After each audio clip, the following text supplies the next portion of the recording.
581 ہجری کو برنس صلیبی جرنیل نے بہت زیادہ بدتمیزی کی اور بکواسات کیے، اور اس نے مسلمانوں کو کھلم کھلا للکارا۔ یہ یہود و نصارہ کے یہ فتنے آج کے نہیں ہیں، یہ اللہ کے نبی صلی اللہ علیہ وسلم نے جو فرمایا وہ بالکل منوعاً حق اور سچ فرمایا۔ یہود و نصارہ تمہارے دوست نہیں ہو سکتے، یہ تمہارے کبھی بھی دوست نہیں ہو سکتے۔ جب بھی ان کو موقع ملا ہے، انہوں نے مسلمانوں کے پیٹھ میں جو ہے خنجر گھونپا ہے۔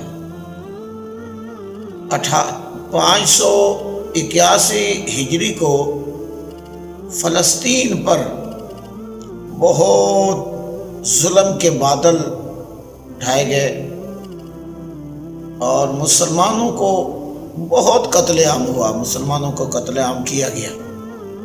صرف ایک دن میں تاریخ بتاتی ہے، صرف ایک دن میں 70,000 مسلمانوں کو شہید کیا گیا، صرف ایک دن میں۔ باقی کا آپ اندازہ کریں کہ باقی عام دنوں میں یہ کتنے ہو گئے، صرف ایک دن میں 70,000 مسلمانوں کو شہید کیا گیا۔ حضرت صلاح الدین ایوبی رحمۃ اللہ علیہ یہ حضور غوث اعظم کے مدرسے کے طالب علم، یہ قال رسول اللہ صلی اللہ علیہ وسلم اور حضور کی نعت پڑھنے والے تھے۔ خدا کی قسم، آپ جتنے بھی مجاہدوں کو دیکھیں گے وہ رسول اللہ صلی اللہ علیہ وسلم کے عشق میں ڈوبے ہوئے نظر آئیں۔ کوئی بھی حضور کو آپ نے جیسا کہنے والا آپ کو کہیں بھی مجاہد نظر نہیں آئے گا۔ وہ فتنہ ہو سکتا ہے مگر وہ مجاہد نہیں ہو سکتا جو رسول اللہ کو اپنا کہ پھر اس کی جنگ کس کے ساتھ؟ رسول اللہ صلی اللہ علیہ وسلم کے غلاموں میں صلاح الدین ایوبی کا بہت بڑا نام۔ مدرسہ میں اپنے دوست احباب سے کہنے لگے کہ بیت المقدس کے مسلمانوں پر بہت ظلم ہو رہا ہے، ہمیں ان کی مدد کے لیے نکلنا چاہیے۔ وہ کہنے لگے کہ ایک دو کے ساتھ کیا ہوگا؟ آپ نے فرمایا جب ایک نکلتا ہے تو پھر اس کے ساتھ دوسرا ہوتا ہے، اور ایک نکلے گا تو دوسرا نکلے گا۔ دوستوں نے کوئی خاص تعاون تو نہ کیا، مگر صلاح الدین ایوبی رحمۃ اللہ علیہ کے جذبات جو تھے وہ آسمان سے باتیں کر رہے تھے۔ اور ادھر صلیبی جرنیل برنس نے استغفر اللہ یہ کہہ رکھا تھا مسلمانوں کو کہ تمہارا کہاں ہے تمہارے محمد؟ معاذ اللہ، اس قدر وہ للکارنے لگا، اور اس نے اپنے علاقے میں جو کرک ایک قلعہ کا نام ہے، وہاں کے پاس سے جو راستے تھے مسلمان حج کے لیے جا رہے تھے، اس نے مسلمانوں کو قافلوں کو لوٹا، ان پر ظلم و تشدد کیا، ان کا قتل عام کیا، اور ان کو للکارا، کہنے لگا کہاں ہے تمہارے محمد؟ ان کو بلاؤ تاکہ تمہاری مدد کو آئیں۔ اور دوسرا اس نے مدینۃ الرسول پر چڑھائی کے لیے ایک بحری بیڑا تیار کیا جو جنگی اسلحے سے لیس تھا۔ یہ تو بعد کا معاملہ ہوا کہ اللہ کی شان کہ وہ سمندر میں ہی ڈوب گیا۔ صلاح الدین ایوبی کی آنکھوں میں خون اتر آیا تھا اور قسم کھا رکھی تھی کہ مجھے قسم ہے پروردگار کی قدرت کی، جب تک میں اس شخص کو واصل جہنم نہیں کروں گا اور اپنے رسول اللہ صلی اللہ علیہ وسلم سے کی ہوئی اس نے جو آپ کے ساتھ توہین کی گئی ہے اس کا بدلہ نہیں لوں گا، میں چین سے نہیں بیٹھوں۔ صلاح الدین ایوبی رحمۃ اللہ علیہ آپ نے پھر پوری کوشش کی، تقریباً 2 سال کے قریب کا عرصہ لگا، اور پھر مالک کائنات نے وہ عزت عطا فرمائی کہ آپ نے بیت المقدس کو آزاد کر کے دکھایا۔ آج صلیبی یہود و نصارہ صلاح الدین ایوبی رحمت اللہ علیہ کے سامنے سرنگوں تھے، قید و بند کے معاملات میں تھے، گرفتار تھے، مجرمانہ حالت میں بیٹھے تھے۔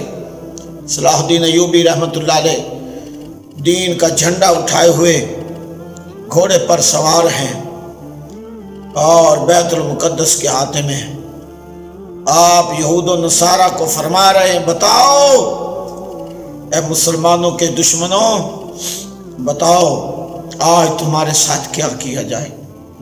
کیے ہوئے مسلمانوں پر جو ظلم و تشدد تھے، آج وہ ایک ایک صلاح الدین ایوبی کے سامنے وہ گزر رہا تھا۔ ایک ایک پل یہود و نصارہ کے ظلم کا صلاح الدین ایوبی کے سامنے تھا۔ مسلمانوں کی لاشوں کے انبار صلاح الدین ایوبی کے سامنے تھے، اور ان کے سروں سے بنائے ہوئے مینار جو تھے وہ صلاح الدین ایوبی کی آنکھوں کے سامنے تھے، اور آنکھوں میں خون اترا ہوا تھا۔ فرمایا کہ ظالموں، آج بتاؤ تمہارے ساتھ کیا کیا جائے۔ اے ہمارے بچوں کے قاتلوں، بتاؤ آج تمہارے ساتھ کیا کیا جائے۔ اے ہمارے جوانوں کے قاتلوں، بتاؤ تمہارے ساتھ کیا کیا جائے۔ اے ہماری عورتوں کی عصمتوں کو برباد کرنے والوں ظالموں، بتاؤ آج تمہارے ساتھ کیا کیا جائے۔ میری آنکھوں میں آنسو کی بوچھاڑ ہو جاتی ہے، میرا دل کانپتا ہے جب لوگ ایسی حالت میں کہتے ہیں کہ اسلام تو امن کا درس دیتا ہے۔ میرے بھائیو، اسلام امن کا درس دیتا ہے، مگر اس وقت نہیں دیتا جب تمہاری ماؤں کے سروں سے دوپٹے چھینے جائیں، تمہاری بہنوں کی عصمتیں لوٹی جائیں، تمہاری بیٹیوں کو جو ہے وہ درندوں کی طرح کا کفار نوچتے رہیں، تب اسلام امن کا درس نہیں دیتا، تب اسلام غیرت کا درس دیتا ہے۔ اور یہ صلاح الدین ایوبی نے کر کے دکھایا ہے، رب کعبہ کی قسم۔ آج پھر کفار نے للکارا ہے مسلمانوں کو، خدا کی عزت کی قسم میں یہ جانتا ہوں کہ اللہ رب العزت ضرور صلاح الدین ایوبی کا کوئی جو ہے سپہ سالار ضرور جنم لے گا، اور اللہ رب العزت اس زمانے کو دکھائے گا، کیونکہ ظلم زیادہ دیر تک نہیں رہتا، ظلم زیادہ دیر تک نہیں رہتا۔ اللہ اکبر کبیرہ، اسلام زندہ ہوتا ہے ہر کربلا کے بعد۔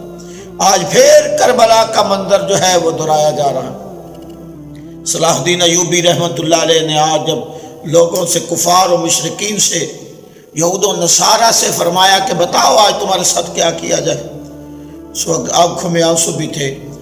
کفار جو تھے، یہود و نصارہ جو تھے، اور یہ سب مل کر جو مسلمانوں کے دشمنان تھے، آج ان کی گردنیں سرنگوں تھی، جھکی ہوئی تھی گردنیں، اور کہنے لگے اے صلاح الدین، اے ہم نے، اے سپہ سالار، مسلمانوں کے سپہ سالار، ہمیں پتہ ہے ہم نے بہت ظلم کیے، ہمیں پتہ ہے ہم نے قتل عام کیا ہے، ہماری سزا تو ہمارے سامنے ہے، مگر ہمیں نہیں پتہ تم کیا کرنے والے ہو۔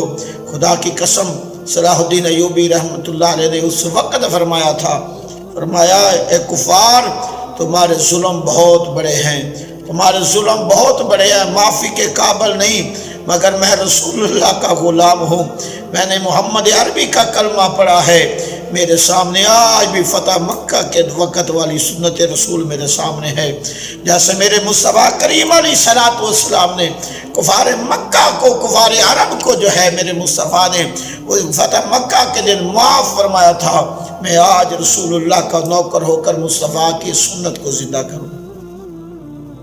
اللہ اکبر کبیرہ۔ جب یہ بات سنی، صلاح الدین ایوبی کا یہ اعلان سنا، یہود و نصارہ کلمہ پڑھنے لگے۔ اتنی رحم دلی دیکھی تو وہ جو یہود و نصارہ تھے انہوں نے کلمہ پڑھنا شروع کر دیا اور دارہ اسلام میں داخل ہو۔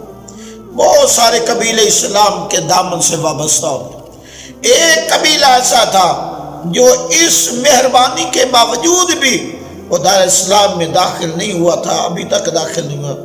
ان میں سے ایک عورت صلاح الدین ایوبی کے دامن کو جوڑ کر کہتی ہے، اے صلاح الدین ایوبی، تیرے نبی کا نعرہ ہے کہ جنگ میں بچوں کو قتل نہیں کیا جائے گا۔ آج مجھے رونا آتا ہے جب فلسطین میں آدھے لاکھ کے قریب ہمارے بچے شہید ہو چکے ہیں، یہود و نصارہ نے مل کر مسلمان کے ایک خاص علاقے کی نسل کو تباہ و بربادی کے دہانے تک پہنچا دیا۔ یہ یہود و نصارہ کی ایک عورت صلاح الدین ایوبی کو کہتی ہے، صلاح الدین ایوبی، مسلمانوں کا یہ نعرہ ہے اور تمہارے نبی کا فرمان ہے کہ جنگ میں بچوں کا قتل نہیں کیا جائے گا، تو میرے 4 بچے جنگ میں کھو چکے ہیں، صلاح الدین ایوبی مجھے بچے چاہیے، آپ نے ان غلاموں کو، فوجیوں کو کہو میرے بچے تلاش کر کے لائیں۔ فرمایا تو نے بات کی ہے میرے رسول اللہ کے فرمان کی، اب میرے غلام نہیں جائیں گے، اب صلاح الدین ایوبی خود جائے گا۔ صبح سے نکلے، عصر کا ٹائم ہو گیا، صلاح الدین ایوبی پھر کے 2 نمازیں بھی صحرا میں پڑھی۔ شام کا وقت تھا کہ دیکھا ایک جگہ پر 4 بچے سہمے ہوئے بیٹھے، 4 بچے سہمے ہوئے بیٹھے ہیں۔ صلاح الدین ایوبی نے ان سے پوچھا تو انہوں نے بتایا، پتہ چلا یہ اسی عورت کے بچے ہیں، ساتھ لیا، پیار کیا، آ کر اس بی بی کے دامن میں گود میں لا کر بچے پیش کر دیے تو اس کی آنکھوں میں آنسو تھے۔ اب وہ بچوں سے پیار وہ نہیں کر رہی تھی جو کہ حضرت صلاح الدین ایوبی رحمت اللہ علیہ کے سامنے اپنے آپ کو، اپنی سارے خاندان کو لے کر وہ حاضر ہو گئی، کہنے لگی پتہ چل گیا ہے جس محمد کا غلام اتنا سچا ہے اس کا نبی کتنا سچا ہو۔ مگر اسی یہود و نصارہ کی قوم نے آج مسلمانوں کے بچوں کو کس قدر بے رحمی سے شہید کرنا شروع کر رکھا۔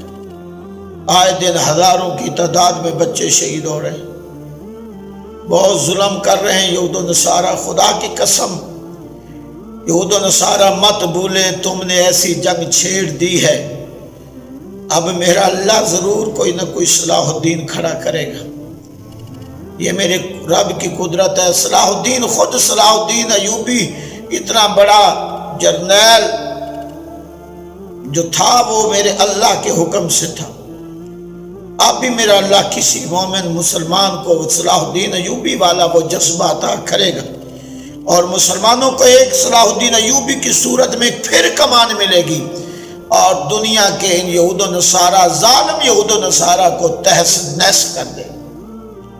مگر یہاں پر یہ بات ضروری کہوں گا، جب حضرت صلاح الدین فاتح ہوئے ان کے سامنے ان کے بڑے بڑے جرنیل، یہود و نصارہ کے جرنیل اور ان کے بڑے بڑے سپہ سالار جو تھے وہ گرفتار ہوئے، اور صلاح الدین ایوبی کے سامنے وہ برنس، وہ بدبخت، وہ جرنیل وہ بھی سامنے تھا۔ آج جب سامنے آیا نا تو صلاح الدین ایوبی نے، آپ کے ہاتھ کانپ رہے ہیں غصے سے، آنکھوں میں خون اتر آیا ہوا ہے، فرمایا او بدبخت انسان، تو نے کیا کہا تھا مسلمانوں کو بلاؤ اپنے نبی کو، تو دیکھ محمد عربی نے اپنا غلام بھیج دیا ہے، محمد عربی کا نوکر آ گیا ہے۔ اتنی بات کہی اور تلوار اٹھائی اور برنس جرنیل صلیبی کو واصل جہنم کر دیا، اس کی گردن کاٹ کر پھینک دی۔ فرمایا تو نے میرے محمد کی شان میں گستاخی کی، تو نے مسلمانوں کو لوٹا اور ان پر تشدد کر کہا کہ بلاؤ محمد کو، اپنے نبی کو، تو سنو محمد پاک نے اپنا غلام بھیج دیا ہے۔ اللہ اکبر کبیرہ۔ یہاں پر میں عالم اسلام کو ایک پیغام دوں گا کہ اے عالم اسلام، اے ہمارے حکمرانوں، اے ہمارے فوجی سپہ سالاروں، خدا کی قسم صلاح الدین ایوبی مرتے وقت تمہیں بھی ایک پیغام دے کر گیا۔ ویسے تو ان کی ساری زندگی کا ایک ایک لمحہ عالم اسلام کے لیے بہت بڑا پیغام ہے، مگر تمام وقت کے جرنیلوں کو بھی ایک پیغام دے کر گئے۔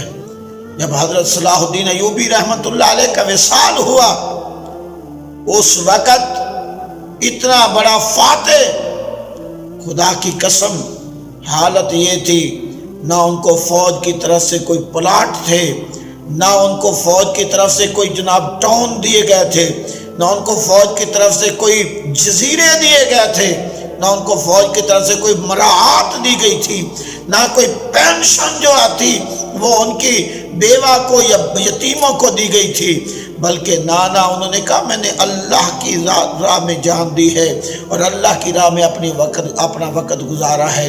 میرے بھائیوں، صلاح الدین ایوبی کے وصال پر کیفیت یہ تھی کہ ان کے گھر میں اتنی دولت نہ تھی جن سے ان کا کفن و دفن کا سلسلہ ہو سکتا، بلکہ مسلمانوں نے مل کر چندہ اکٹھا کیا اور جرنیل اعظم، مسلمانوں کے دلوں کی دھڑکن صلاح الدین ایوبی کو مسلمانوں نے مل کر چندہ کر کے ان کا کفن و دفن کا معاملہ فرمایا۔ آج ہمارے جرنیل، ہمیں کبھی ان پر بہت ناز تھا، اب نہ جانے وہ ناز کیوں نہیں رہا، اب ہمارے دل ٹوٹے ہیں۔ ناز اب بھی ہو سکتا ہے، انہی میں سے اللہ کرے کوئی صلاح الدین ایوبی بن جائے، اللہ کرے انہی میں سے کوئی صلاح الدین ایوبی کا جذبہ لے کر اٹھے، ہمیں پھر سے ناز ہو، ہمارے پھر سے سلام عقیدت پیش ہو، ہمارے پھر سے سینے کھل جائیں، اپنی فوج کی محبت میں پھر سے ہمارے سینے سر فرش بن جائیں۔ اللہ پاک ہمارے امت مسلمہ پر کرم نوازی فرمائے اور ان کو پھر سے صلاح الدین ایوبی عطا فرمائے، صلاح الدین ایوبی کا کوئی جو ہے وہ مرد مجاہد عطا فرمائے۔ آمین۔ وآخر دعوانا ان الحمدللہ رب العالمین۔